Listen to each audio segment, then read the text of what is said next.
Hello class, this week we are going to do chapter number 6, Haidee from English Literature book. Okay, so you have to open page number 72. In that there is an exercise given over there. What animals would you like to have as a pet?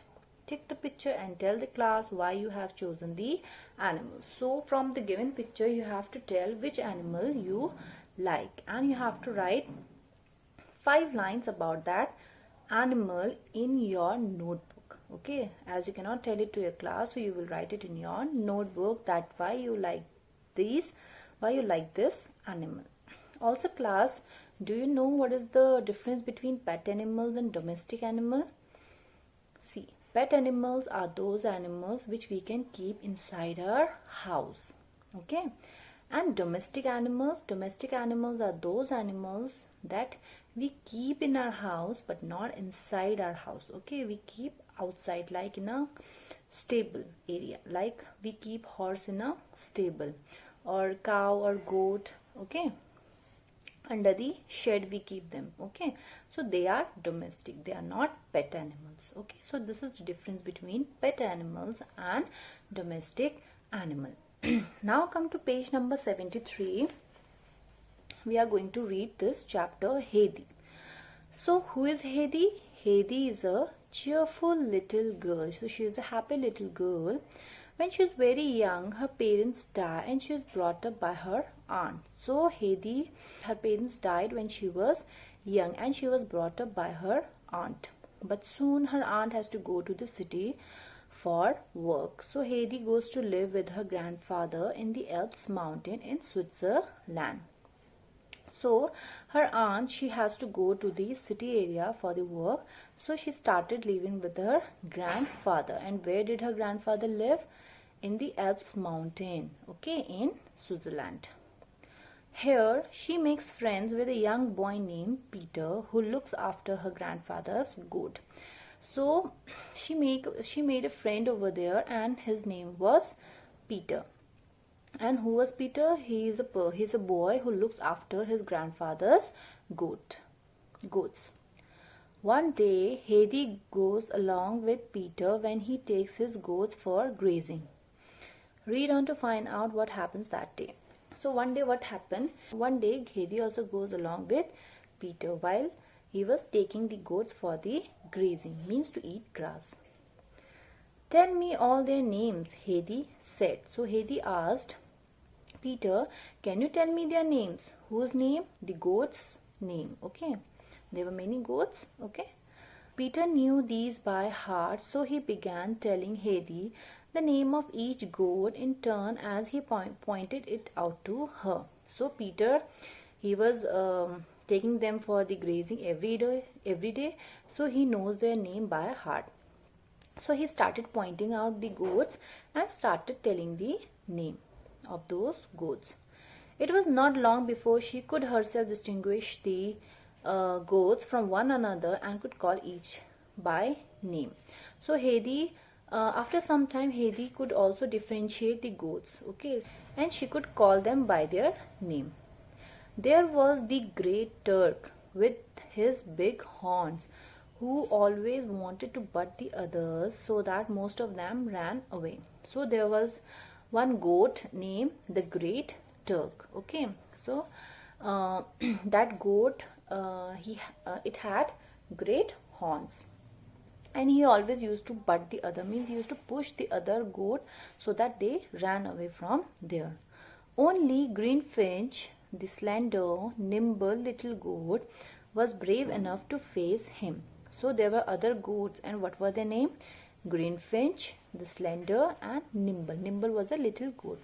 So they used to fight back with whom? With the Great Turk. Okay, and would make a rush at him 3 or 4 times. So they used to fight back with that goat, the Great Turk, and they used to make him run away. Who? The Great Turk himself. Okay. Then there was a little white snowflake who bleated so pitifully that Haidee already had several times run to it and takes it in her hands to cheer her up. So there was another little goat named White Snowflake. So she was crying, she was very sad, and she was bleating. The sound that the goat makes, she was bleating very poorly or very sadly. Okay, so Heidi used to feel sad for her, and she used to run towards her, and she used to cheer her up. She used to make her happy. She used to make that goat happy. Just at this moment, the pleading young cry was heard again. Again, the goat, the white snowflake, it started crying. And Heidi jumped up, running and putting her arms around the little creature's neck, asked in a sympathetic voice, "What is it, little snowflake? Why do you call like that, as if in trouble?" So, as the goat, little white snow, she was crying again. So she ran back. She ran back again towards her, and she put her arms around that goat. "Why are you crying?" Okay. And she was asking, "Why are you crying? Is there any problem?" Come to next page. The goat pressed closer to Heidi in a confiding way and left off bleating. Peter called out from where he was sitting, for he had not yet got to the end of his bread and cheese. "She cries like that because the old goat is not with her." So the goat, it came closer to Heidi, and then it left off.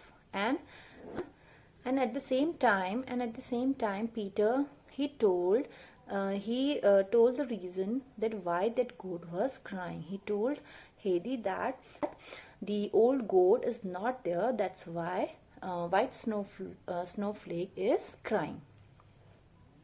"Who is the old goat?" called Heidi back. So Heidi asked, "Who is the old goat?" "Why, her mother, of course," was the answer. So Peter answered that the old goat was his mother. "Oh, you poor little snowflake," exclaimed Heidi, clasping the animals gently to her. "But do not cry like that any more. See now, I shall come up here with you every day so that you will not be alone any more." So she was feeling Heidi was feeling very sad for the white snowflake because her mother was not there. So she said to the goat that, "Don't worry, I am here and I'll come with you every day."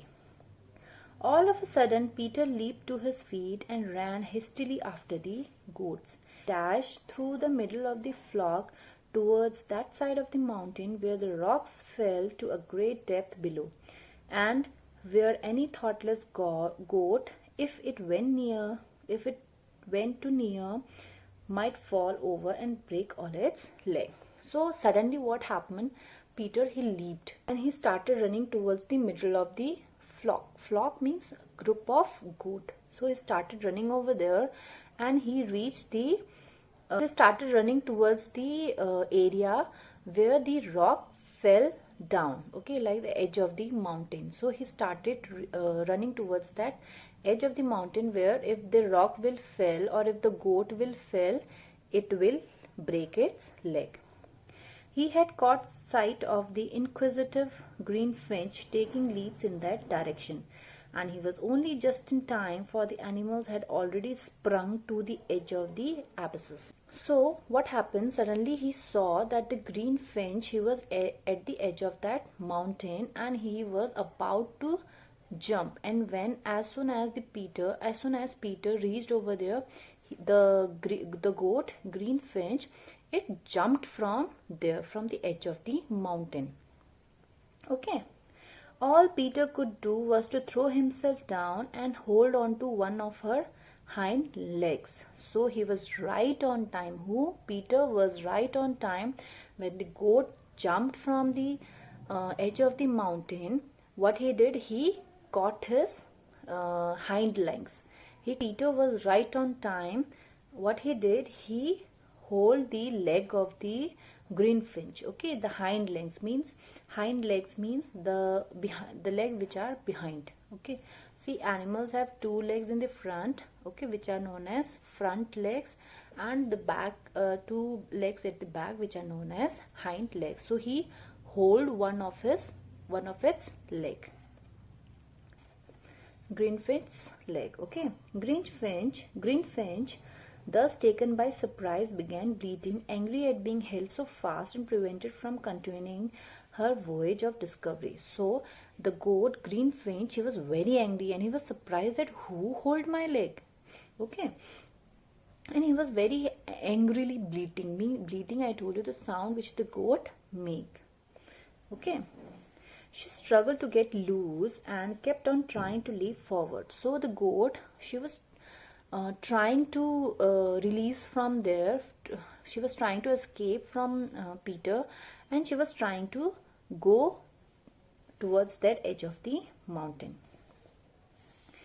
Peter shouted to Heidi to come and help him. So at the same time, Peter, he called for a help from Heidi, for he could not get up and was afraid of pulling out the goat's leg altogether, because Peter was not able to get up, because as he was holding the leg of the Greenfinch. So he called Heidi for help. Heidi had already run up and she saw at once the danger both Peter and the animals were in. So Heidi saw what was happening over there and she started running.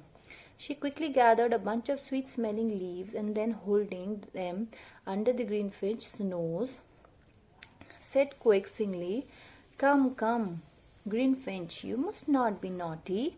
Look, you might fall down there and break your leg, and that would give you dreadful pain." She was very intelligent. What she did, she gathered few bunch of sweet smelling leaves and she brought it near the nose of Greenfinch. Okay, and after smelling that leaves, Greenfinch, the young animal, turned quickly and began contentedly eating the leaves out of Heidi's hand. And the Greenfinch, after smelling that sweet leaves, he turned back and he started eating that leaves. Meanwhile, Peter got on to his feet again and took hold of Greenfinch by the band around her neck from which her bell was hung.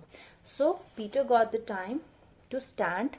Peter got time to stand up and he held the goat by its collar. Okay, by the collar which is around the goat's neck, Greenfinch's neck.